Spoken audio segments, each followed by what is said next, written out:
Я приветствую вас, дорогие друзья, уважаемые гости и подписчики моего канала. Всем большое спасибо, что следите за нашими встречами с Павлом Щелиным, известным политическим философом. Павел, я вас приветствую. Здравствуйте, Александр. Здравствуйте, уважаемые зрители.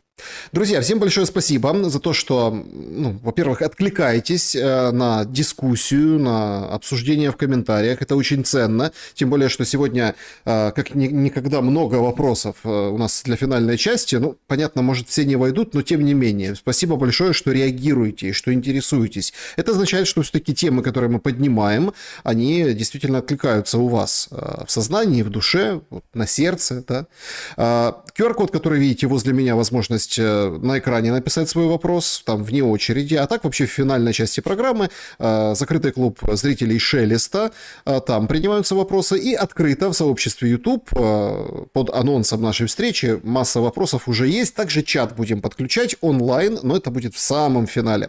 Всем напоминаю, что на Павла Щелина тоже нужно и стоит подписаться, сделать это можно и на YouTube, и, конечно, в Telegram, также есть закрытый клуб Павла Щелина в Телеграме. Все ссылки в описании. В общем, переходите, интересуйтесь. И, так сказать, оставайтесь с Павлом на связи всегда. А не только там по каким-то эфирам или... Вот постоянно, да, генерируется контент, генерируется мысль, и это очень важно. Начнем, как всегда, с опроса нашего сегодняшнего эфира. Он максимально философский. Точнее, я очень хотел бы максимально философский ответ на этот вопрос. Кто, кого циничнее предал? Варианты ответов. Украина – Россию, Россия – Украину, Запад – Россию или Запад – Украину. Вот такие 4 варианта на выбор. Давайте с этого и начнем. Что меня подтолкнуло, да, собственно, к этому вопросу? Есть, например, философ Дугин, который размышлял сегодня над своим, в своем блоге над темой предательства. И, мол, смотрите, сейчас вот у Гуляй-Поля концентрируется на фронте, какой-то такой мешок, котел, нависание, балкон. Мы не военные специалисты, мы не будем классифицировать, но Гуляй-Поле – символичное место, и самое время подумать украинцам, чтобы предать Запад и сказать: ах, раз вот так с нами поступаете в войне с Россией, тогда мы вот на сторону русских перейдем. Эти торги предательством – это очень типичное для украинской политики. Как вы смотрите на эту тему? И действительно подошел этот момент, и что, собственно, кто кого и циничнее предал? Циничнее всего, мне кажется, мы предали самих себя все. И сделав это, мы делаем это каждый день, каждый раз, когда мы предаем Христа. Да? То есть, каждый раз, когда мы грешим, мы совершаем самый циничный акт предательства. И я тут именно говорю «мы», вообще не говорю с позиции никакого превосходства. Раз задан вопрос, приходится отвечать. Тот случай, когда немножко вы меня кидаете вперед на амбразуру. Потому что это, на самом деле, самая важная часть всей нашей истории, особенно истории нашего народа.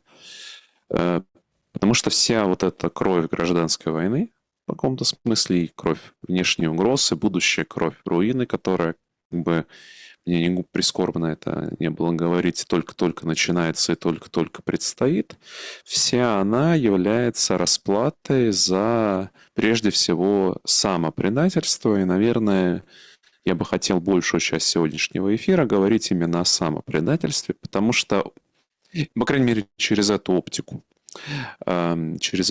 раскрывать ваши вопросы. Не то чтобы варианты ответов, которые вы дали, были плохие, потому что в той или иной мере, в той или иной оптике каждый из них является справедливым. Весь вопрос, опять-таки, с какой точки и с какой оптики мы смотрим на этот вопрос. И мне сразу хотелось бы показать, что есть самая важная точка, самая важная перспектива, которая в вариантах ответа не прозвучала. Вы остановились на геополитическом, если угодно, историческом пласте, да? Даже по военно-политическом некоторым. А мне кажется, все эти пласты не будут иметь достаточной осмысленности, достаточного резонанса, если мы не будем их закольцовывать на самый, что ни на есть, верх. Вот примерно так. есть, если кратко, а так давайте дальше пойдем. А давайте разберем этот очень момент, вот прям пристально. Вы говорите, давайте закольцуем каждый вариант ответа на самый верх. Потому что, Хорошо. да, потому что вы указываете, ну, когда мы сами там предаем Христа, предаем, скажем так, вы духовный аспект возводите во главу угла конкретно в этом вопросе. Так вот, какой духовный аспект у каждого из предательств? Вот так по Хорошо, вариантам и пройдемся. давайте тогда по вариантам. Первый какой? Украина предает Россию. Ну, смотрите, в данном контексте ключевая в чем предательство? Это то самое, что телеграм-канал Политраф называет галицийская ловушка Catch-22, а смысл его ловушки заключается в попытке усидеть на двух несочетаемых стульях. Быть военной угрозой для России и не пребывать в состоянии войны с Россией. Заметьте, сейчас на фоне очередных медиа-прогнозов с целью отвлечения внимания о возможном мире, все самые важные, ну, все даже так называемые оппозиционные спикеры уже, по сути, согласны на некое, в общем, разговор о территории. Не в том вере, в которой Россия обозначила год назад, за скобками новые территориальные требования, вопрос ближайшего времени. Но в принципе, уже границы 91 года ушли на второй план, уже началось обсуждение, но вопрос сохранения радикальной боеспособной армии, которую Rand Corporation, между делом, уже описал, как собираются интегрировать в НАТО, не вступая в НАТО, является ключевым зерном и камнем преткновения. Вот это и есть то предательство. То есть, потому что если Украине нужна армия, интегрированная в НАТО, то война-то не прекращается. То есть, если Украина не воюет с Россией, то зачем ей армия? А если в Украине остается боеспособная армия, то зачем России останавливаться и оставлять этот вопрос нерешенным? Вот просто пример. Все это базируется на вот таком противоречии. То есть, я именно сейчас говорю конкретно, заметьте, на государственном уровне. Чисто государство Украины, как оно постсоветское 91 года, так и условно государство России. Если мы переводим этот формат на метафизику, то есть на духовный уровень, то, конечно, здесь более важный вопрос, что Украина предает не Россия, а здесь она предает саму себя, ну, идет по пути Андрея из Тараса Бульбы, да, и тогда в данном случае аллегорически это путь Андрея против пути Тараса, да, то есть пошли за паночкой, начали воевать против своих, культурно, цивилизационно, еще до того, как прозвучали первые выстрелы. Ну, а теперь, соответственно, эта расплата продолжается. Путь назад через обретение... Ну, это мы с вами много раз говорили, через признание этого факта, что истинный выбор, если Украина, то война с Россией.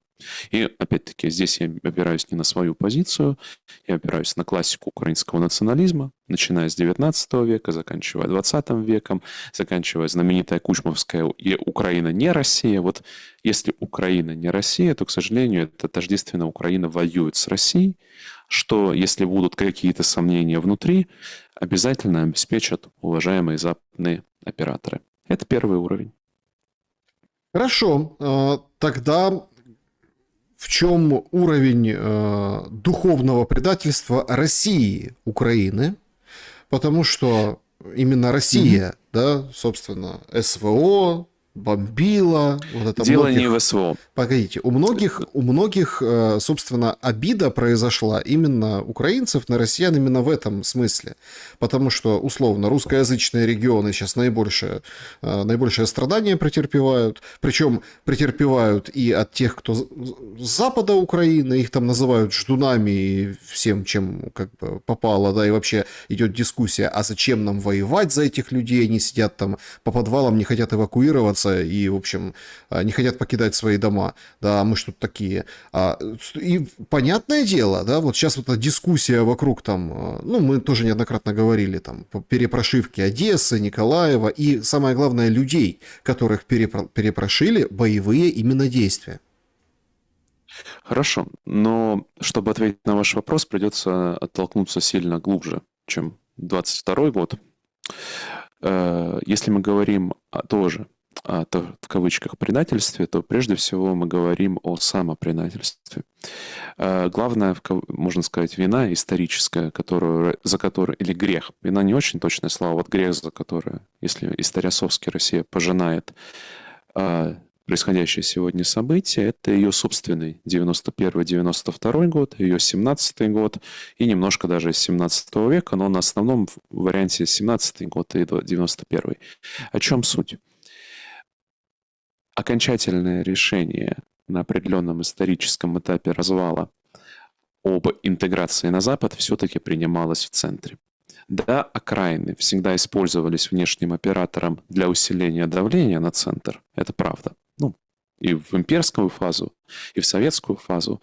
Но пока центр держался, пока центр не говорил «берите суверенитета сколько хотите», пока центр у себя первые Майданы не устраивал, целостность удерживалась. Вот за что Россия расплачивается? За то, что она позволила себе поверить ложным обещаниям, за то, что она позволила самой себе отказаться от своего исторического предназначения, за то, что она сама отпустила те земли, которые отпускать было нельзя, потому что они политы кровью русских героев и святых и составляют с ней единое целое. А потом удивляется, а что же вы, мы вас отпустили, а что же вы от нас еще дальше уходите, да? Вот за это удивление, за осознание ненормальности и невозможности такого состояния, за осознание невозможности быть немножко разделенными. Ну, то есть мы как бы разделенными, но как бы нет. Да? Ну, то есть мы как бы разделенными, но внешнюю политику мы будем проводить, как вы будете проводить так, как мы вам скажем. Вот за осознание невозможности вот этого половинчатого положения Россия сейчас и проходит тот период, скажем, тот период крови, который, к сожалению, происходит на наших сами глазах. Но надо признать, что в России это осознание это вот за последние 3 года идет сильно ближе к этому вектору, чем оно было условно 3 года назад. И тот же Дугин в его большом интервью Диане Панченко, он ровно, по сути, примерно этот тезис и говорил, то, что, условно, вина российского государства перед украинцами, это его, если немножко, тезис был, что мы сами хотели интегрироваться в Европейский Союз и НАТО, а потом удивляемся, что это наши соседи тоже туда, в частности, украинцы захотели туда интегрироваться, вопреки как бы пониманию того, что это является враждебным действием с исторической точки зрения. Возвращается к самому началу опять про собственное имя, да, то есть про отказ понимания того, то, что белый человек в пробковом шлеме никогда не будет смотреть на полубеса, полудемона, как на равного, а так хочется, а так вот конвергенцию хотелось к мировому сотрудничеству, к миру, дружбе, жвачке, к дорогому Вилли. Вот сериал на эту тему сейчас очень так неплохо, кстати, снят был российскими производителями. Вот за это. То есть в России проблема идет там. То, что произошло в 22-м, это сейчас понятно, что это следствие накопленных всех линий. То есть у него нет одной причины. То есть по каждому из пластов, которые мы сейчас сегодня с вами обсуждаем, вот к 22-му была критическая точка. И вот есть такая фраза из Писания «Бродцепу греха смерть». Вот в каком-то смысле вот эта сумма грехов коллективных, да, и индивидуальных, она привела к тому, то, что другого пути к прозрению просто не было. Если говорить о бедных жителях, которые, восточной части украинских земель, то в чем, скажем так, противоречие, которое они переживают, и которые вы переживаете, в том числе в своей, вот, мне кажется, личным истории. Это вот та самая позиция. Мы как бы хотим быть украинцами, но не хотим быть антироссиянами. Вот, к сожалению, вот эта позиция невозможна. Придется выбирать либо то, либо другое. И вот то, что 30 лет казалось, что это можно сочетать, это проблема нашей ограниченности нашего исторического зрения. То есть какой-то короткий период, возможно, там, условно, первые 20 лет можно было брать, условно, из общака, там, либо в общак класть только внешнее финансирование, разводить, так сказать, внешних логов, а самим, условно, делать вид, что можно никому не служить. Вот такое пересечное состояние. Но вот история приходит с расплатой за вот эту пересечность, к сожалению. Неоднозначный, такой короткий ответ на этом пласте. Да, неоднозначный пункт в формате нашего голосования то, что Запад предал Россию. Ну, смотрите. Предал не точное слово. Исторически это прям вот можно. Понимаете? Ну, то есть связи же колоссальные. да, там Катерина Вторая, немка, всегда ориентация на Запад, династии, если брать царизм, да, даже, собственно, те договоренности, которые уже там после советского периода, да, устные договоренности, Горбачеву устно обещали не расширение НАТО, но, казалось бы, в нулевых был такой проект, это прям мощно так звучало, Большая Европа. от Лиссабона до Владивостока. А получается, эти мрии, как вы любите выражаться в отношении Украины, это, получается, были мрии россиян в отношении Запада. Ну, не сколько россиян, сколько, скажем так, наследников школы Андропова, ну, опять, наследников школы конвергенции. Короткий комментарий. Все-таки Екатерина II, она не просто немка, она из Рюриковичей по одной линии, поэтому ничего в истории просто так не случайно. А если говорить о тезисе западного предательства, то, конечно, это только с нашей. Вот почему? С нашей точки зрения, с нашей этики, конечно, да. Логически точным называть это обманом. То есть в строгом смысле, чтобы было предательство, нужно хоть человека за человека считать. Хоть какое-то родство к нему испытывать.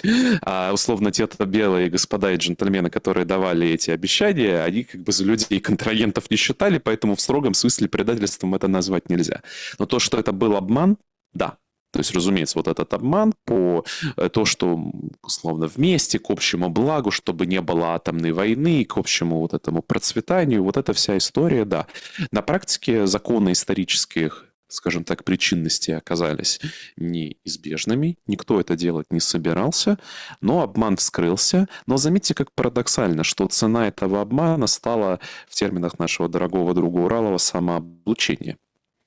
То, что под этот лозунг в конце истории действительно поверили, что ухватили Бога за бороду, и вот эта фаза отрицания, да, то есть вот очень часто ваши спикеры говорят, вот сейчас Запад А, Б, С, Д, и на самом или вот эти все великие гадания, да, что, а вот на самом деле Запад может это все сделать, нам только надо его как-то правильно убедить, и вот он сейчас поднапряжется, и вот ого-го даст России. Или там начинается хитрый вариант, вы не понимаете, но на самом деле просто он не хочет это делать, да, то есть он может, но не хочет, и на самом деле не хочет, потому что Россия ему гораздо более ценна, целостная, неразделенная. Да нет, все гораздо прозаичнее. Сейчас Запад даже не может, даже если бы хотел. И это цена 30 лет самооблучения. Заметьте, что все контракты сейчас подписываются, по сути, виртуальными деньгами, то есть о деньгах которых нет, на оружие которого нет, на время, когда не будет тех политиков, которые эти контракты подписывают. Это чистая виртуальность. Ну, смотрите, сегодня, например, это очень хорошо проявилось Макрон и Зеленский на сегодняшней встрече. Однако Макрон, смотрите, ну вот мы же верим Макрону, он говорит, есть конкретный штаб коалиции желающих под Парижем. Вы верите? Ну, смотри, Вы еще верите? штаб, подождите, штаб под Нет, Парижем. можно... Давайте в ресторане сделаем штаб. Война закончится в следующем году, в 26-м, да? То есть после того, как закончится, западные войска войдут на территорию Украины, а другие Вот сегодня вы понимаете, говорили, Александр, что ВСУ будут защищать от России Европу, то есть тоже интересно. То есть такие прям прожекты, прям так вот предметно все говорят. ну, традиция фиолетового луча Паустовского, как говорится, теперь уже не только в Киеве, она и до Парижа добралась, да, поэтому...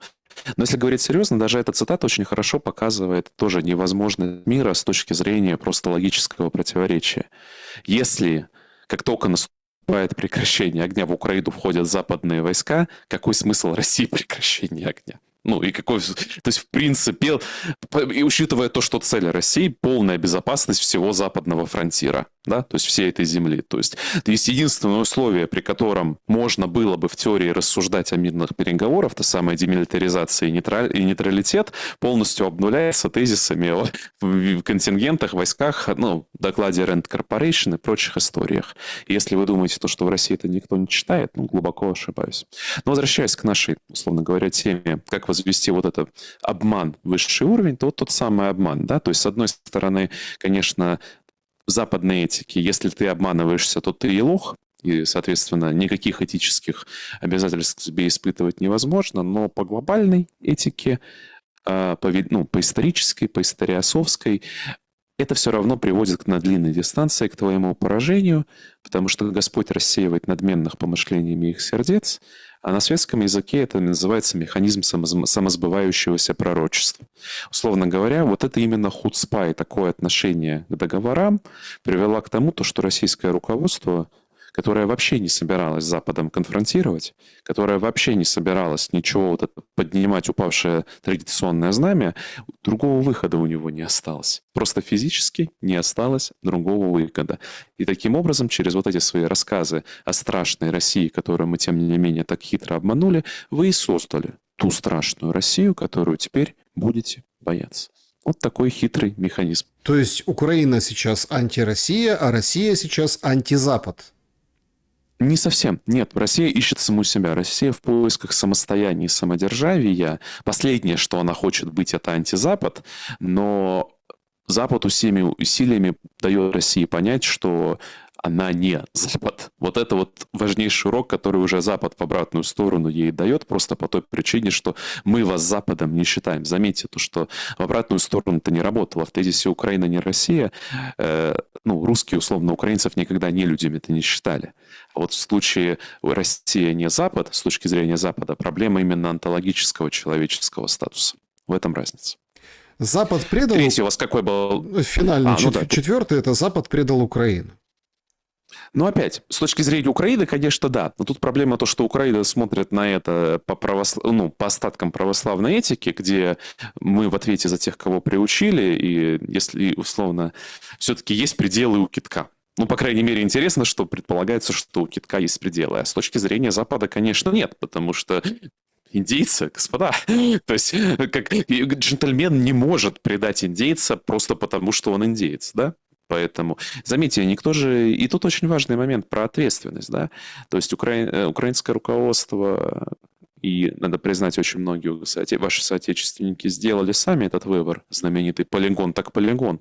Но судьба полигона джентльмена не волнует, простите. Кто вам сказал, на полигоне жить немножко некомфортно, как бы шло в пакетную сделку, да? Но судьбу полигона, согласие на судьбу полигона шло в комплекте за европейскую мечту, за тот самый безвиз ЕС. То есть цена безвиза ЕС, цена андрийства оказалась очень дорогим. Полигон там шел даже не мелким шрифтом, а прям в подпунктах, включая с землей, которая украинцам не... включая с тем, что в Украине никому из, скажем так, населения ничего не принадлежит, начиная от земли, заканчивая ресурсами. А теперь, как меня произвело впечатление, новость, гениальное предложение, что крепаков надо чипировать, по сути. Ну, то есть, раз они разбегаются, а у нас уже животных чипировать научились, то вот поступило в публичной среде предложение, что надо бы чипировать, так сказать, при зачислении на службы в ВСУ. Не видели еще? Видели. Ну, это, конечно, нонсенс. Да, это один из военных в эфире там, киевского телеканала говорит, ну что у нас с СЗЧ и СЗЧ? Вот сейчас уже можно вообще отследить любое, давайте чипируем, и он идет с СЗЧ, а мы его найдем по GPS. Ну, соответственно... Вот я просто сразу вас вспомнил, когда это сегодня увидел, вы просто вводите в публичную дискуссию вот это выражение биодроны, да, вот этот термин. Так это получается реально... Я ввожу геодрон. Биодрон вводит Уралов. Нет, точнее, биодрон вводит Чадаев, я ввожу геодрон. То есть я развиваю. То есть это как бы сборище. Ну, когда это... То, что выглядит как страна, а страной не является. А вот биодрон, ну да, это вот эта история с чипом, она же почему важна? Это ж, опять, мы когда говорим о 17 веке, кто вам сказал, что хай-тек противоречит сути отношения 17 века? Ну вот крепак. Вот крепаку еще просто, чтобы на сич бежать не мог, или с сечи бежать не мог, вот, пожалуйста, ему еще этот, так сказать, чип введем. А дойдет же до этого? Конечно, дойдет. Так, абсолютно. Вот. Но это тезис, что это шло в пакете, что сейчас понятно, что это шло в пакете, что нельзя отказаться от своего имени, нельзя отказаться от общей исторической судьбы и сохранить свою человечность, даже вот в такой буквальном ее выражении. Но возвращаясь к вашему вопросу, с точки зрения, повторюсь, с точки зрения нашей высокой этики, конечно, да, но возможность к этому предательству была, опять-таки, сначала в самопредательстве. Запад бы никогда не смог предать Украину, если бы сердце не желало той мрии, на которую это предательство и свершилось. В этом трагедия.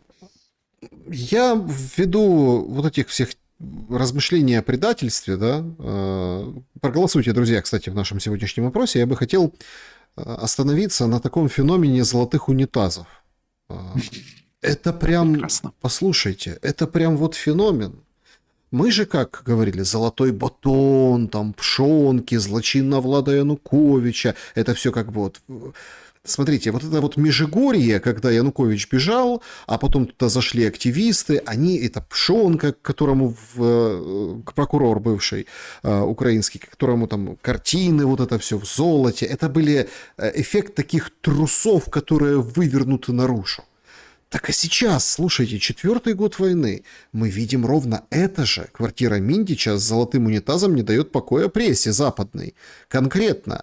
Fox News публикует, там, Financial Times, мировая Bloomberg об этом пишет. В Италии снимают карикатуры и комиксы о том, что сидит Зеленский на золотом унитазе, и у него вместо бумаги, вот, простите, доллары, и говорит, надо к Мелани обратиться, а то что-то бумага закончилась, пускай они выпишут. То есть... Откуда это берется? Ведь, казалось бы, унитаз это, ну, место, да, отхожее. Ну, зачем в золото его? Его же вроде как никто не увидит, им же не покичишься. Ой, Александр, давайте, тема слишком большая, поэтому пойду издалека. Начну с цитаты одного из своих подписчиков. «Самоколонизация – это когда начинаешь смотреть на окружающую тебя действительность глазами тех, кто тебя колонизирует». И теперь еще одна новость с прошлой недели, а другая просто информация от меня. Итак, новость прошлой недели. Делегация ведущих швейцарских бизнес-лидеров ранее прибыла в Белый дом с роскошными подарками, включая персонализированный золотой слиток стоимостью $130 000 и настольные часы Rolex за еще энное число десятков тысяч долларов, а также с лестью и обещаниями инвестиций в США. Трамп тепло воспринял этот жест. Через несколько дней США снизили тарифы на швейцарские товары с 39 до 15%. А вторая просто информация от людей, ну, общаюсь иногда по жизни с разными, в том числе, которые были во всех этих разных международных организациях, причем приходили туда, как правило, знаете, такими честными, наивными людьми, которые дело сейчас будут делать и помогать там людям. Очень быстро, вот просто ваша интуиция, как вы думаете, какой процент, так сказать, расходов, средств в разных очень красивых международных компаниях со всеми правильными сертификатами о чистоте от коррупции, от McKinsey до Boston Consulting, в общем, все печати как надо, реально тратится на так называемые внутренние операционные расходы. Ну, просто порядок цифр. Есть интуиция? Ну, мне кажется, что где-то сродни с волонтерством в Украине, там можно оставлять то ли 20%, то ли 15, что-то в этом роде. Ну, еще меньше. Ну, ладно, порядок примерно туда, но меньше 10, больше 90. Вот начиная от 90. Но при этом эти люди рассказывают... Тема коррупции очень интересна, понимаете? Потому что реальное решение... Не то чтобы коррупции нет. Коррупция, конечно, есть. Коррупция – это, разумеется, грех, который мы сами совершаем каждый раз, когда изменяем истинному предназначению. Но решение проблемы коррупции не в НАБУ, простите, или, прости господи, в БК в России оба признаны всякими иноагентами, нехорошими экстремистами. Кстати, здесь в этом случае, наверное, даже осознанно. А в сердце. То есть только в своем личном этическом выборе. А вот тезис о том, что, так сказать, ну, понятно, что нас барин в барский рай-то нас никуда не пустят, мы ж такие жуткие, убогие, своруем, у нас батоны, унитазы, дворцы и прочее, прочее, прочее, это просто тончайший инструмент колониального управления. И в теории ладно бы. Можно было бы даже этот инструмент использовать. Но, простите, тогда нужно самому быть субъектом такой кристальной этической чистоты, таким бессеребренником, чтобы другим указывать, что главное их препятствие воровству – это воровство и коррупция, которым никто обладать не может. Но заметьте, что мы коллективно позволили постоянно разводить себя на эту ловушку. Мы придумали себе то, что, так сказать, когда это лоббизм, да? У нас нет... Это просто из этого налоги платятся. Это не коррупция. Это так все белые люди, джентльмены делают. А вот у нас-то, конечно, да. И заметьте, какой красивый крючок по отвлечению внимания, потому что боль-то реально, грех реален, проблема реальна, но как легко создать вот эту ловушку. А следующий воровать не будет. Ну, конечно, будет. Потому что проблема в том, даже не то, что будет он или не будет, но проблема в том, что вы выдали мандат на печать о том, кто тут вор, а кто тут честный человек, белому барину, об его этическом мандате. Ну, классический мем. Вы не понимаете, это другое, бесконечное. Это просто подарок и знак внимания, да? То есть это же вот принципиальный момент. Когда условно западные наши, так сказать, гости переходят из госслужбы в корпорацию на зарплаты просто как консультант там, с многомиллионными долларами пакетом, а потом читают лекцию за 500 000 в университете. Понятно, это просто потому, что особо ценные знания, которые просто по рыночной стоимости не имеют цены, а картины Хантера Байдена — это просто очень талантливое произведение искусства, которое, так сказать, действительно настолько востребовано на мировом рынке. Ну, просто сейчас по неудел, поэтому цена на искусство резко упала, картины стали плохо продаваться, но на самом деле мы же понимаем, что это все из любви к искусству. Возвращаясь, последнее, что бы я хотел, уважаемые зрители, подумали, что я тут на стороне золотого унитаза там, или батона, или дворца, как золотого унитаза, золотого батона и дворца. Но я хочу подчеркнуть, что это внутреннее дело, что решение этой проблемы может быть только внутреннее, таинственное, этическое, через покаяние, через причастие, через совесть, но ни в коей мере не через лизание ботинка западные внешние институции, которая вам будет рассказывать, кто тут кошерно лоббирует, а кто тут, простите, грязно ворует. Подождите, вот это принципиальный мне кажется, момент. что решение это 17-й год, когда к Так профессору, тоже не решил. к профессору Преображенскому пришли в его пятикомнатную или скольки там, семикомнатную квартиру, да, и сказали, теперь мы будем вам подселять, а теперь вот так. Вот такое решение, просто такой масштаб этого мы сейчас наблюдаем, это все опубличено, как крысы, простите, бегают из Украины, то бывшая министр, то вот сейчас непонятно, ну, вроде как вернется 20 числа, но вдруг оказался в США, рядом поближе к семье, секретарь Умеров, секретарь Совета нацбезопасности, бывший министр обороны, да, то есть абсолютная такая дичь происходит. Какой магнат, какой век такой магнат, как говорится? Ну что вы права крепаков-то с правами магнатов там равняете? Опять это же проблема языка. Здесь минутка философии. Ключевая проблема, ключевая боль, почему мы попадаемся на вот эти разводки с коррупциями, НАБУ и прочими, потому что мы пользуемся чужим языком, да? Поэтому сначала мы даже отношений внутри общества описать не можем. Поймите, что в обществе магнатов, крепаков, питпанков и панов вообще сам разговор о коррупции бессмысленен.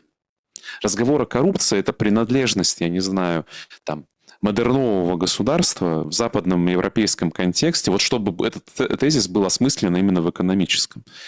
В феодальной, полуфеодальной системе кормление – нормальная часть государственного вообще-то института, да? Но вам придумали то, что там отдать... Если вы прямо... Просто это не прописано и как бы скрыто. Мы же хотим казаться белыми людьми, поэтому мы не можем говорить, что у нас там должность, допустим, производства беспилотников отдана на кормление. И тогда важно, и тогда мы поэтому правильный вопрос, скажем, поставить не можем, который в свое время еще Петр I Меньшиков спрашивал, когда ему говорили, что Меньшиков ворует, да?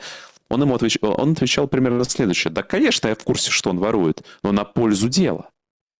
То есть вопрос, когда Нет, это же принципиальный момент, что есть воровство, которое полностью общее дело убивает, ну, с точки зрения государственного управления вот на этих землях. И это вот когда, условно, ты украл, и пушек нет, или рации нет, и бронежилета нет.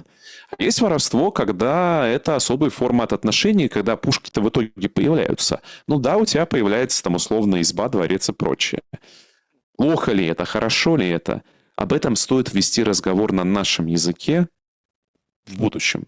Но не с точки зрения соответствия, прости господи, как там это, Transparency International и какую-нибудь еще вот этой всей истории. Вот в чем мой тезис. Я прямо вообще, спрошу. Мы плохо знаем собственные... Просто говорю, это важно. Мы плохо понимаем собственные отношения. Мы плохо знаем, как в принципе... То есть мы все чувствуем, но умом мы плохо понимаем эти истории. При этом, повторюсь, С этической точки зрения, разумеется, любая коррупция есть зло. Но опять-таки, понимаете, тоже в Евангелии от Иоанна на эту тему прекрасно сказано. Когда про Иуду, да, то есть когда Иуда критикует, что вот женщина принесла сосуд очень драгоценного масла, вылила его на Христа, помазала его этим маслом, он начинает толкать вот набушный, очень такой понятный ФБКшный тезис. То, что да не лучше бы ли эти деньги было так продать и раздать нищим. Так сказать, на что сказано в Евангелии? Сказал же он это не потому, что заботился о нищих, а потому что в сердце был вор. Вот это в сердце был вор и есть та настоящая коррупция, о которой стоит говорить. Но об этом никогда не говоришь, пока ты ищешь индульгенцию на коррупцию, чтобы назвать ее лоббизмом, от, так сказать, западного барина. Вот что самое важное. Да, хороший, красивый пример. Я хочу прямо спросить. Зеленскому после этого скандала, который будет... Одни говорят, будут разворачиваться, еще там услышим его голос. Другие говорят, да нет, это все замнут, заглохнет. Ему трампец? Нет, не думаю. Я думаю, это просто как это. Папа, ты будешь меньше пить, нет, сынок, ты будешь меньше есть. Чипы скорее ведут. Просто чипы. И да продадут, может быть, что еще не продано. Или там кто-то какой-то уважаемый человек потеряет уважаемый актив какой-нибудь, не знаю, Криворожский там, или Винницкий в пользу кого-нибудь. Но крепакам от этого не легче. Вы же посмотрите, какая разница. Зеленскому, как вы говорите, трампец, не трампец. Как это сегодня молодые перспективные лидеры, следующие после Зеленского Украины, Буданов, Белецкий, Залужный. Все три прям воплощают мир. Да? Вот прям гарантия то, что вот война становится с такими новыми молодыми лидерами. Об этом надо говорить. А Зеленский в данном случае является просто... Ну, смотрите, главное, ну ладно, давайте прямо отметим, что происходит с господином Зеленским. История требует козла отпущения. Да? Но тут есть проблема, что козел отпущения пока не собирается становиться козлом отпущения. И пока у него еще есть ресурсы, чтобы выиграть себе дополнительное число времени. В реальности что произойдет? Снижение, я думаю, возраста мобилизации, возможность расширения женского призыва, ну и дальнейшие, так сказать, действия, которые происходят на фронтах по разному принципу. Вот, я думаю, еще не конец. Это шаг к этому, да, веревочка начинает виться, имидж теряется, но я думаю, еще не конец. А главное, что это не так важно, конец это или не конец. Личности. Суть остается пока. Да, это, кстати, парадокс такой, знаете, когда у тебя в твоем телевизоре говорят о том, что надо чипировать мобилизованных, и все рассуждают о коррупции, которая убивает страну. То есть коррупция, это золотые унитазы. Но проблема в том, что в этих золотых унитазах кровью смывают живых людей, и с этим не может нормальный человек мириться. Мы вернемся в Украину. Я хотел бы, поскольку Трампа начали обсуждать, Павел, все говорят, черные дни Трампа настали. Эпштейн, призрак Эпштейна бродит по Америке. Значит, ссорился с Марджори Тейлор Грин, со своими там маговцами, республиканцами Трамп. Говорит, нет никаких пленок дела Эпштейна, нет ничего, никаких записей, нет этого всего. Успокойтесь, расходимся, все закончилось. А потом на него начинают как бы наезжать свои, он с ними начинает бить горшки, а потом выходит и говорит, все, публикуем. Так и как публикуем? Их нельзя публиковать, если там расследование, если все по закону. И опять свои же недовольны. А демократы, получается, оппоненты такие Трампа, они аплодируют. Плюс какие-то скабрезности рассказывают, что там кто-то, Эпштейн в 18-м или каком-то году говорил, что был какой-то Бобби или там, в общем, намекая на Клинтона, а потом говорит, нет, не Клинтон, что там и сам Трамп нехорошие вещи творил. Короче, закрутилось. Так а в чем причина? И как карта ляжет? Ваши вопросы, Александр, это отдельное произведение искусства. Финал про карту ляжет, это мне понравилось. Давайте поговорим про Трампа. Я не буду опускаться до скабрезностей, можете с другими гостями их обсудить, что происходит по сути. У господина Трампа действительно есть, понятно, что опять, опуская пафос про финал, черные дни, есть объективная проблема. Мы об этом, по-моему, первыми, что ли, они начали говорить еще в первые там, месяцы его президентства, пока все были на волне очарования от господина президента американского. Первая, самая главная проблема, то, что господин Трамп не в состоянии выполнить реальные свои обещания, потому что, в принципе, он не то чтобы их собирался выполнять. Понимаете, очень многие неверно представляют господина Трампа как бизнесмена. Господин Трамп не совсем бизнесмен. То, чем он занимался по жизни, на русский язык лучше всего переводится словом «барыга». Поэтому неудивительно, что, придя в Белый дом, у господина Трампа прекрасно получается торговать духами, кепками, рождественскими деревьями, украшениями, криптой.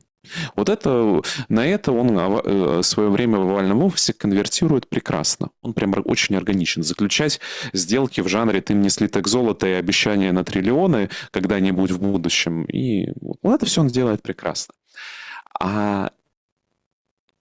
И было бы это ничего, если бы его выбирали как личность. Но вот здесь проблема. Вы вот упомянули важное слово «свои». Дело в том, что вот за избранием Трампа свои стоят немножко разные по сути. Часть, действительно, очень маленькая часть, лояльна лично Трампу. Надо понимать. Большая часть использует Трампа, даже среди тех, кто голосовал за него в 2024 году, как сосуд для перемен. То есть лояльность у них идеи некоторые. Контуры этой идеи – это вот та самая America First или Great America Great Again. И вот за последний год господин Дональд не смог по ключевым вопросам этих обещаний добиться реальных перемен. На самом деле их Эпштейн – это только третье. На самом деле их два. Первое и самое важное – это проблема мира. Сколько бы ни рассказывали про миротворцев, но и фактор Израиля, фактор Газы, теперь фактор Венесуэлы и прочие факторы не очень у Трампа получается в миротворце. Нет, на публику, да, конечно, но для его, скажем так, ядерной аудитории, которая верна идеям, уже как бы не обманешь. Не взлетает. Понятно, что вот это, то есть вовлечение Америки во внешнюю политику остается, выхода такого, как ожидали из той же Украины, из того же Израиля, и близко нет. Подготовка к конфронтации с Китаем идет на опережающих темпах. То есть не очень миротворец из него получается. Но это полбеды. Он же параллельно с этим сдался по главному, на самом деле, аспекту своему обещанию условным реднекам. Не знаю, знаете или не знаете, что это было за обещание. Я просто, если что, тут сделаю отступление. Это было обещание изменить миграционную политику. Да. Так называемая проблема H-1B виза. Да, то есть проблема замещающей миграции, прежде всего, индийцами и китайцами. И вот Трамп, который вначале даже говорил о том, что нам надо запретить прием иностранных студентов в вузы, нам нужно остановить, нам нужно вот вернуть именно Америку Great Again, буквально на прошлой неделе на Fox, простите, News, то есть на консервативной площадке, говоря консервативному интервьюеру, вынужден отстаивать либертарианские, по сути, тезисы, что нам нужно завести 600 тысяч китайских студентов, потому что американцы разучились работать. Буквально такой тезис вынужден говорить. Ну, почему? Потому что другая часть его друзей, такие техногиганты, включая того же Маска и прочих, им-то индийский труд нужен, потому что им нужно строить свои фабрики, дроновые заводы, а чтобы воспитать американскую рабочую силу, требуется лаг-запаздывание. Но они что ж, капиталисты, им прибыль нужна здесь и сейчас, они не хотят ждать 3 года, пока они условно американского сварщика воспитают. Поэтому там начинается сейчас вранье. Начинается вранье по принципу, вот они приедут на 7 лет, а потом они за это время научат американцев, а потом уедут. Ага, сейчас. Учитывая американское законодательство, по браку, по праву на гражданство от рождения ребенка, а потом как ты отца ребенка выкинешь, американского гражданина, да? Короче, все понятно, что те 600 тысяч китайских студентов, которые они зазывают, это в каком-то смысле это флаг отчаяния. То есть ты не можешь вести торговую войну с Китаем и 600 тысяч китайских студентов в год, условно говоря, зазывать в американские вузы, потому что цитата, а иначе у нас университеты разорятся. Тоже цитата Трампа. На вопрос ведущего «So what?», то есть ну и что, Он так, ну, я думаю, это очень плохо, да? То есть не вывозят. По вот этому обещанию происходит ключевой провал. Ну и Эпштейн просто вишенка на торте. То есть можно какое-то время играть на личности Трампа, на его громких твитах, на его харизматичности, но кредит доверия черпается. Это не значит, что вот сейчас все, Трамп кончился, и больше он там из президентов вылетит, но это значит, что внутри партии начинается брожение, ее удерживать крайне сложно. Кстати, шатдаун Трампу сыграл в негатив. Это никакой не уин.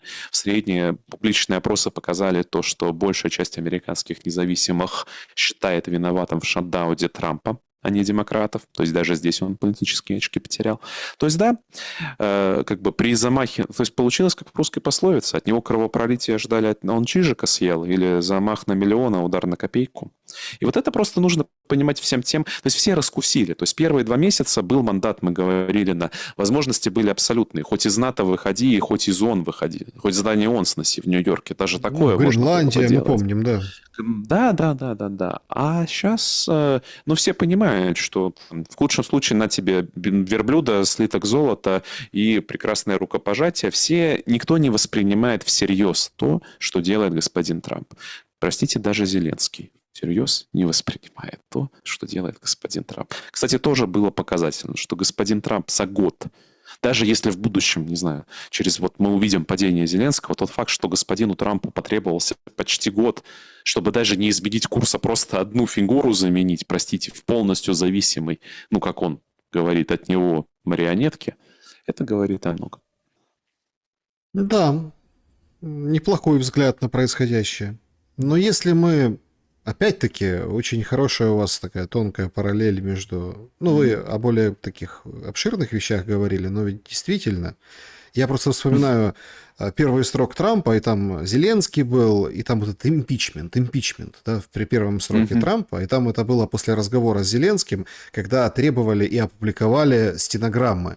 Это был такой первый скандал. Ну, там ничем не закончилось, но тем не менее. То есть стенограммы публикуют, конфиденциальный разговор. И там Зеленский говорит, я хочу быть на вас похожим. А так оно, в принципе, выворачивается, что, как бы, знаете, как это, самооблучение, да, вот так и получилось. Украинизация на марше. Да, очень важная тема, которую мы так, знаете, затронули на прошлом нашем эфире, но сегодня я хотел бы ее продолжить. Это... Тоже вот парадоксальная история. Значит, во Львове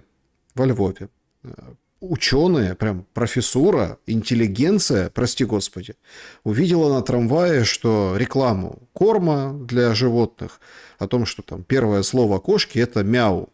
И прям статью выкатывает, колонку, один из профессоров, говорит, елки-палки, по-украински же няв, не мяу, а няв. И прям это серьезно дискутируется, что вот, смотрите, какая беда. Я очень и очень достаточно долго и абсолютно даже не воспринимаю как белый шум вот эту историю о том, что нацизм в Украине, вот это все, как бы, знаете, называется «возьми за руку и покажи, где здесь нацизм, где какие моменты». Но чем дальше, и я так понимаю, насколько вы так обмолвились, что руина только начинается, чем ближе руина, тем больше этого нацизма. Но у нас же, как говорят, это не нацистские символы, а это руны. Руны. Кельтские, электрики. Еще какие-то, там старославянские, есть там всякие, знаете, обряды. Вот это Перун, это не то, что вы подумали, это Перун, а это еще какой-нибудь сварог, а это вот не свастика, а символ там солнца, это наше, мы там арийцы, мы еще кто-то. И поэтому, собственно, вот это все дело обрастает вот такой символикой и таким значением. Нацизм больше надуман? Или все-таки это отсылки к языческим или там дохристианским временам? Это тоже часть нацизма? Слушайте, давайте так, тут нет противоречия, просто, опять-таки, вообще оптика, опять нацизм, коммунизм. В общем, нацизм отсылает нас в модерновый язык, поэтому я обычно не стремлюсь это употреблять, что не меняет того, давайте прямо отметить, то, что символы этой идеологии в Украине полностью нормализированы, нашевроны. Вся эстетика полностью нормализирована, она вполне реальна. это есть, и попытки все сделать вид, что нет, превращаются к тому, когда приходится, как героя в канадском парламенте, чествовать, простите, человека, который воевал в подразделении ССС в названии, да, то есть возникает, так сказать, курьеза, да, то есть как бы who are we the baddies, как было в бессмертном скетче, скажем так, одном английском. Для меня это просто частный случай, то есть опять у вас есть собеседники, с которыми на тему нацизма можно разобрать более, так сказать, более подробно, серьезно говорю. Мне в этой истории больше важна тема идолопоклонничества, да, как частный случай идолопоклонничества. И оно гораздо более опасное, потому что нацизм еще можно преодолеть в модерновой структуре. А вот идол, вызов идолопоклонничества, вызов того, что я обожествляю часть реальности, часть бытия как целое, и начинаю приносить этой части все остальное в жертву, в каком-то смысле вот этот вызов перед украинским обществом стоит гораздо более суровый. И вот с этой оптики-то на самом деле вся наша беседа, она в каком-то смысле самоочевидная и пустопорожняя. Давайте я зачитаю, к этой части эфира я подготовился, просто зачитаю отрывок, как об этом было сказано там 2500 лет назад, с тех пор мало что изменилось. «Земля ваша пуста, грады ваши огнем пожжены. Страну вашу пред вами чуждые поедают, и опустей незвращенно от людей чуждых». К вопросу о мигрантах из Бангладеша. «Новомесячей ваших и суббот, и дней великого не потерплю. Поста и праздности и новомесячей ваших и праздниках ваших ненавидит душа моя. Поэтому сколько в день ВСУ в Покрова не отмечай, все равно толку-то не будет. Быть мне в сытость, к тому не стерплю грехов ваших. Князи твои не покоряются, общинницы татям, любящие дары, золотые унитазы, гонящие воздаяние, сиром не судящие и саду вдовиц не внимающие. Сего ради так глаголит владыка Господь Савов. Горе крепким во Израиле, не пристанет бо ярость моя на противные, и суд врагов моих сотведу, и наведу руку мою на тя, и разжгу в чистоту непокоряющийся погублю, и отремлю всех беззаконные».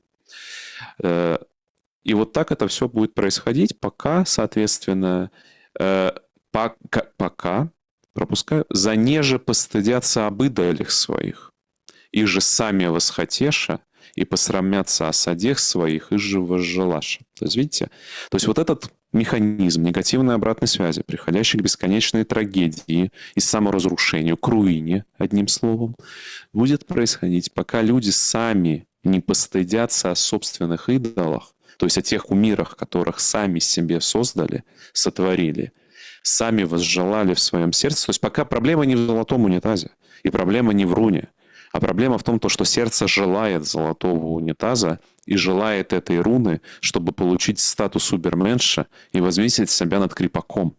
В этом проблема. Пока это не произойдет, то это будет продолжаться. И происходит это на наших днях. То есть есть важная история, которую вы на своем канале не обсуждали, она опять происходит на наших глазах. То есть это к вопросу «за что?». Она произошла в Донецкой области, зона боевых действий, цитата из Горловской епархии. Протоиерей Владимир Шутов, настоятель храма царственных мучеников села Александра Калинова, расположенного под Константиновкой, и его супруга Светлана.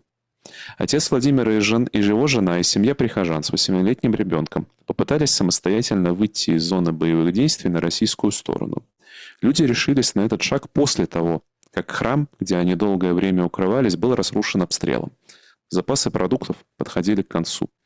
По свидетельствам очевидцев, группу мирных безоружных людей сначала атаковали украинские дроны, потом начали обстреливать минами.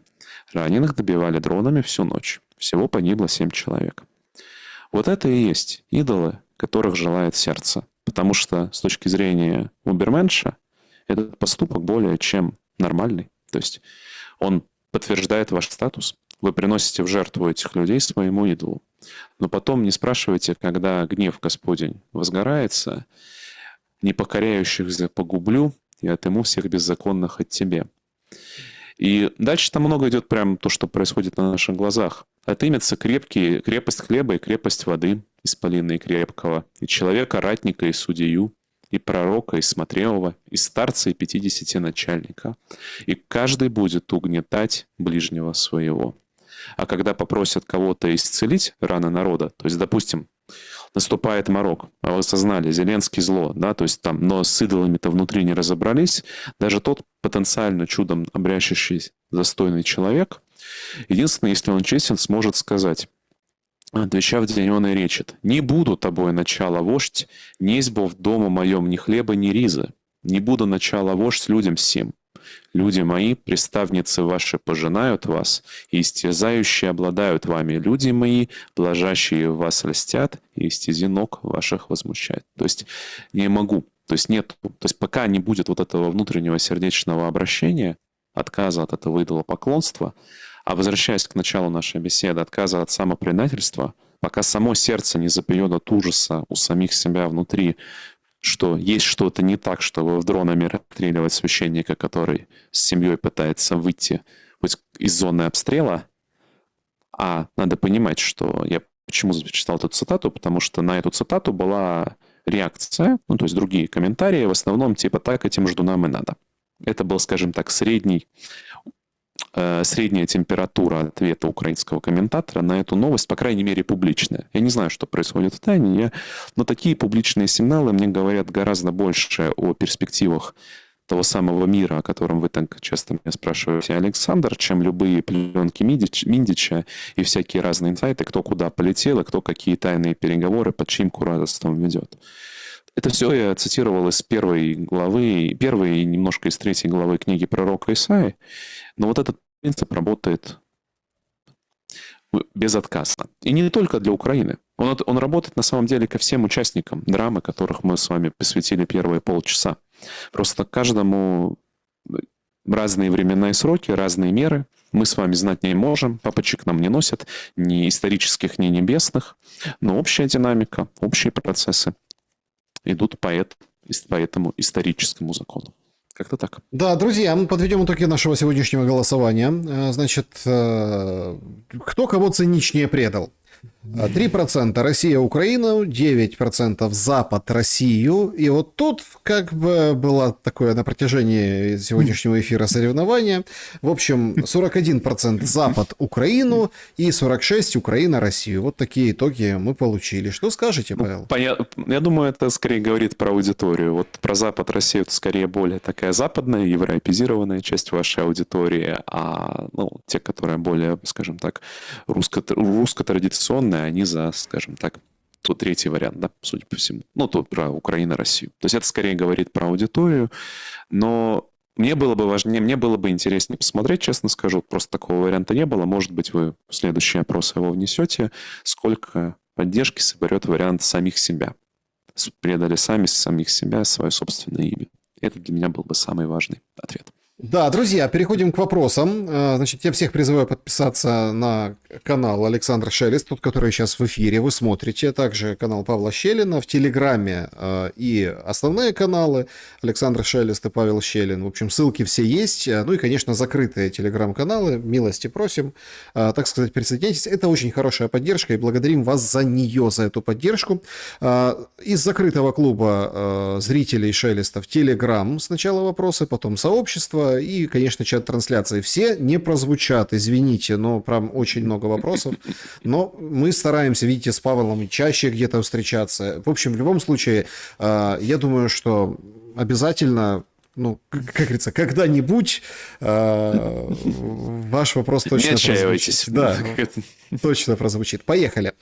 Так, значит, Александр, Павел, здравствуйте. Вопрос к Павлу. Как вы считаете, можно ли говорить, что в процесс в Лондоне по делу экстрадиции нардепа Дмитрука стал тем самым трапецом для Зеленского, моментом, когда на международной площадке впервые открыто прозвучали факты политического преследования, давления за его позицию в отношении церкви и деятельности в целом? А теперь к этому добавляется хищение энергоатома, где фигурируют люди из ближайшего окружения Зеленского. Можно ли рассматривать совокупность событий как начало конца режима? Но опять, что вы считаете режимом? Да? Какая разница? То есть, мне кажется, самое важное, какая разница, какая будет фамилия у человека, который будет, условно говоря, от имени оператора вшивать чипы к рипакам и отправлять их в посадки под фабы. Какая разница?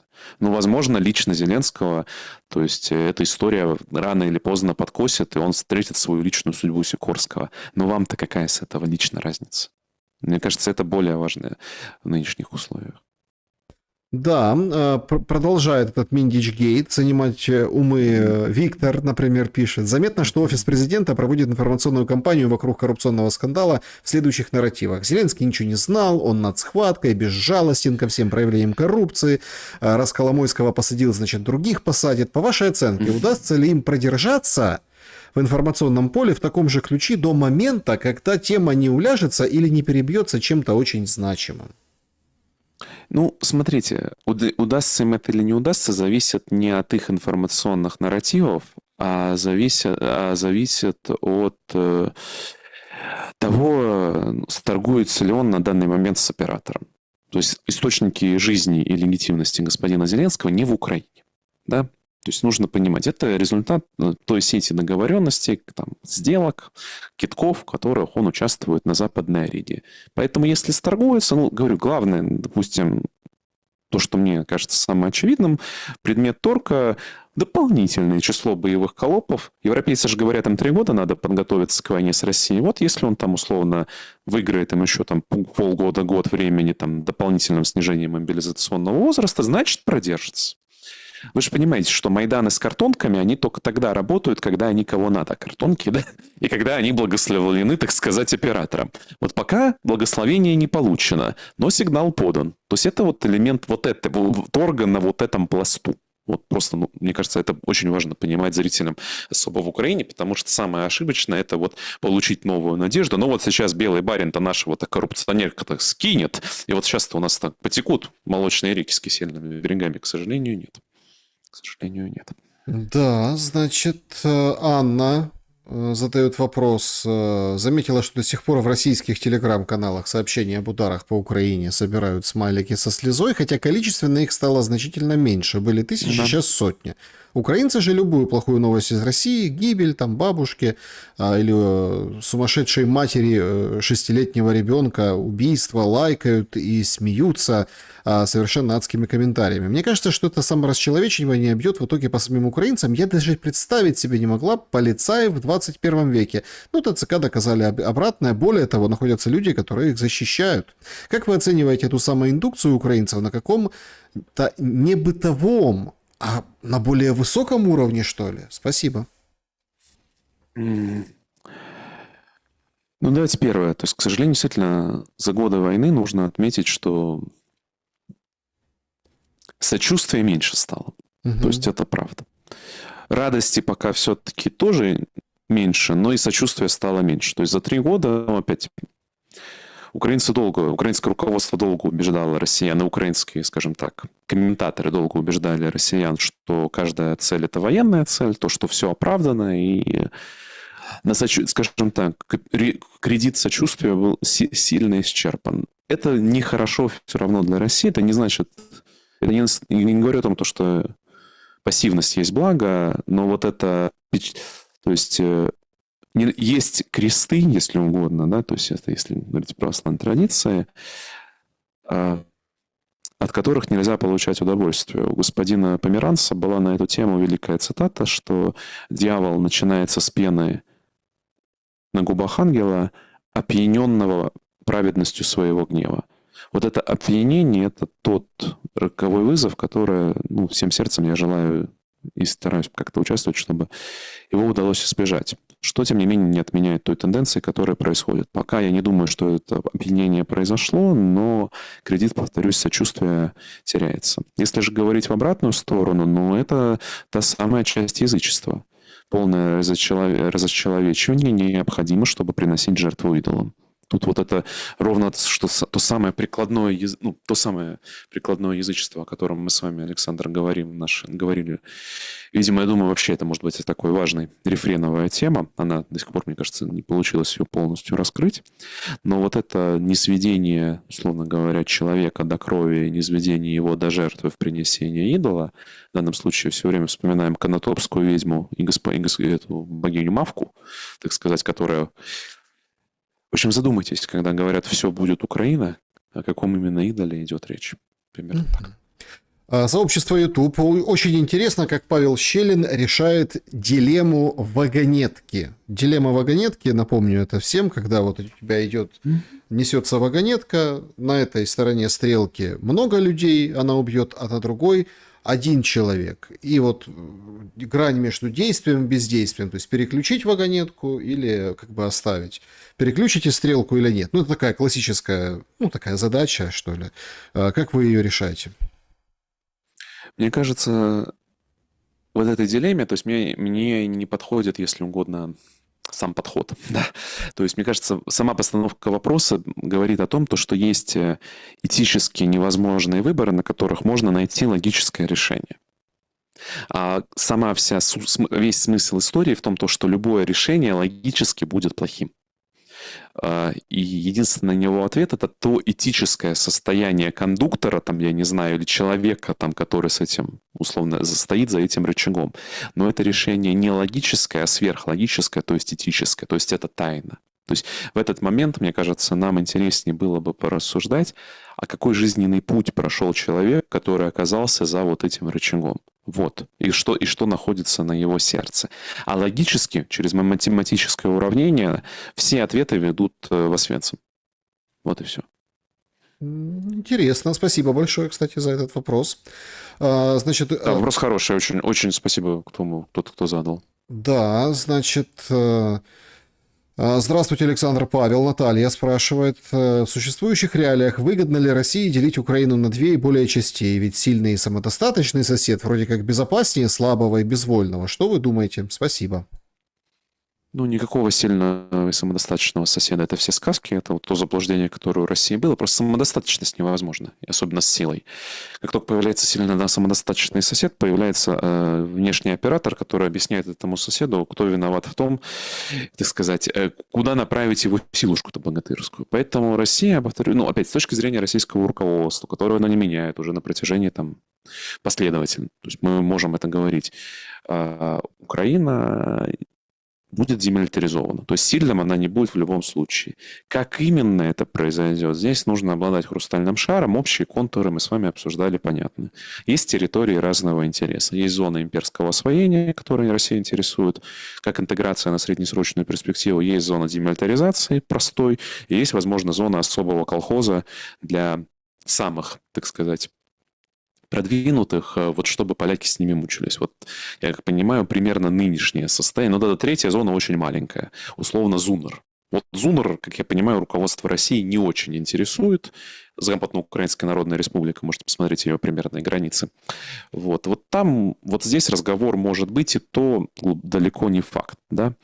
А по сути, скорее всего, я думаю, если говорить серьезно, то конечным итогом, я даже не говорю, что сейчас такой план, но в результате разных итераций, поражений, не поражений, срывов, не срывов, китков, не китков, скорее всего, земли имперского освоения будут так или иначе в ассоциированном статусе, а земли нейтралитета получат в себе всякие народные республики, которые очень прекрасно будут соответствовать атомной руине.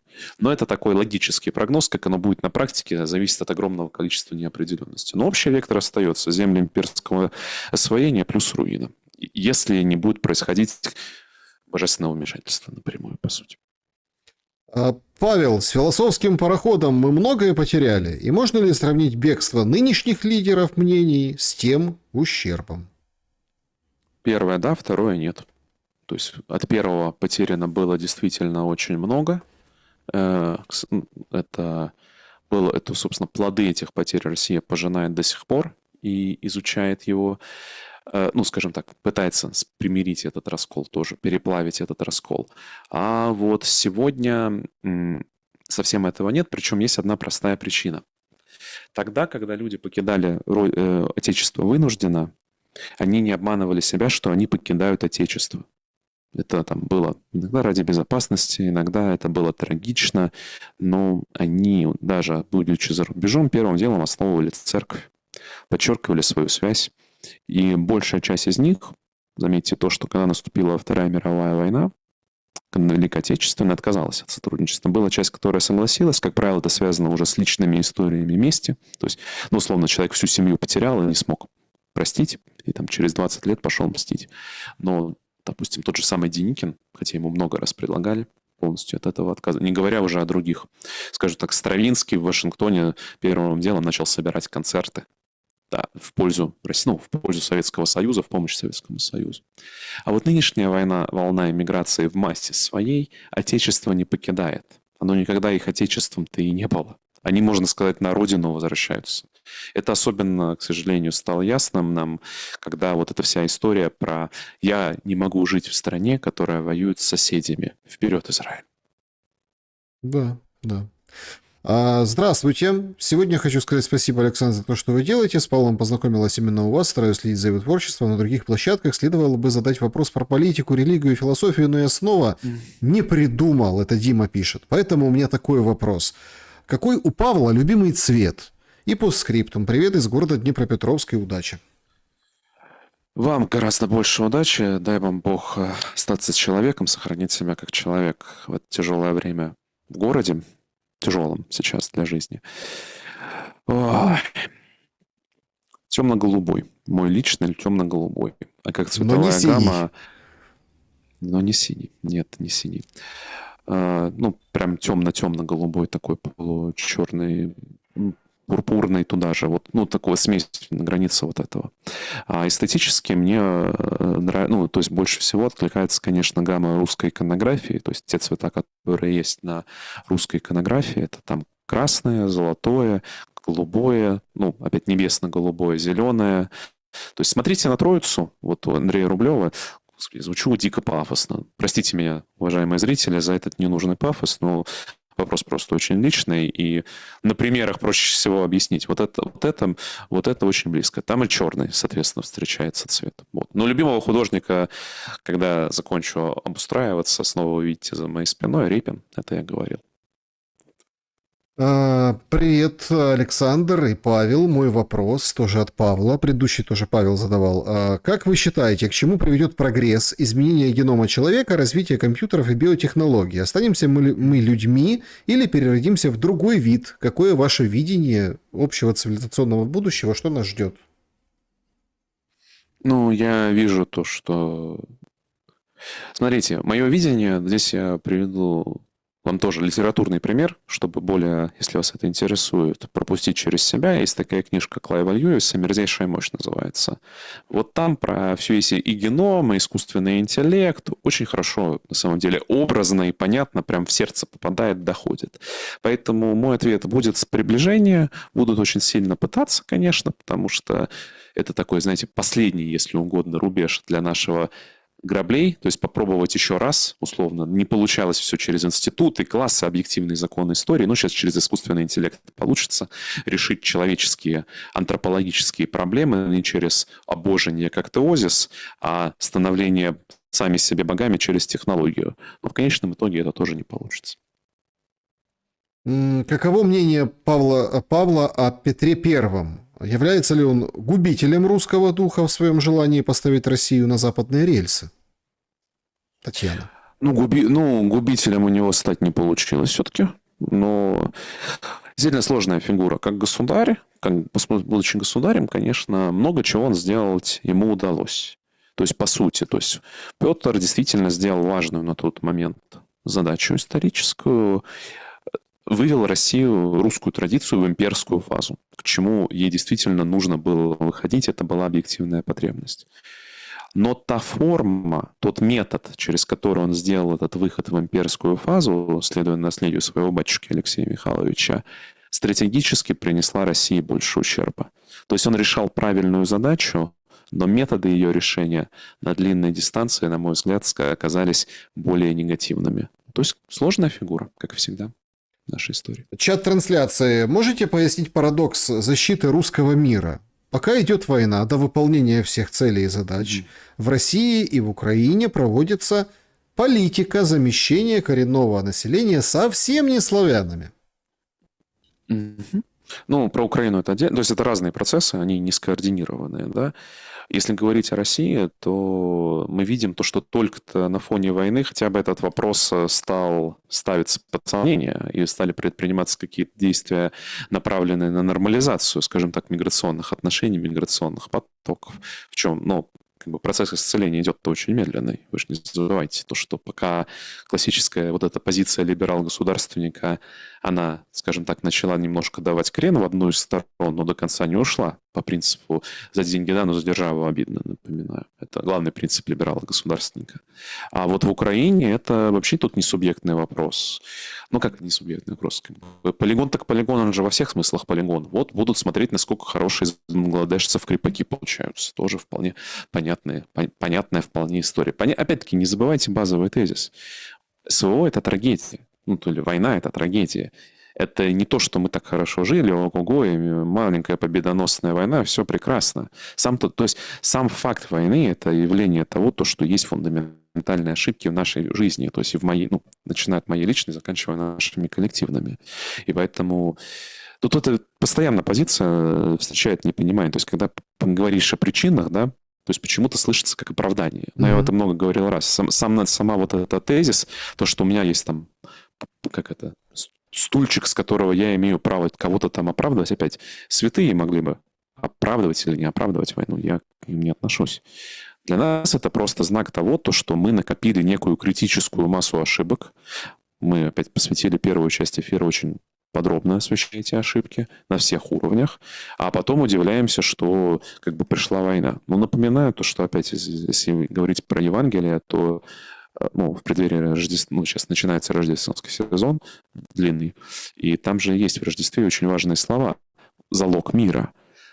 Там же есть условия. Слава вышних Богу, и на земле мир, и в человецах благословление. А вот если мы хотим человецах благословения и на земле мир, но без славы вышних, то оно так не бывает. И вот пока мы тоже до нас это не дойдет, будут происходить в том числе вот те процессы, о которых спрашивают уважаемые зрители. Спросите у Павла, откуда он хорошо знает украинский язык. Я не очень хорошо знаю украинский язык. Просто украинский язык, на мой взгляд, не является сложным для прочтения. Я умею читать по-украински, потому что, ну, на мой взгляд, честно говоря, любой русскоязычный человек, особенно если еще у вас есть опыт чтения церковнославянского, в принципе, может читать по-украински. Вот и все. Но я говорить, например, по-украински не умею. Это важно. Любовь. Почему все перемены через боль? Потому что мы упорные. Ну, что тут сказать? Это хороший вопрос, ну, потому что мы упорные, потому что грех гордыни у меня и у нас. Хотелось бы через голову, но чтобы через голову смирение необходимо. А когда нет смирения, то все получается через печень. Что поделать? Ой, мне так нравится, вот, когда наша аудитория, наступает определенный момент, ну вот, начинают задавать вот такие прям философские вопросы, там, почему изменение через боль, вот такие вещи. Это я люблю. Да, вот завершить я хотел бы вот таким вопросом. Вопрос, а кто вы, Павел Щелин? Русский православный человек, имею надежду им быть.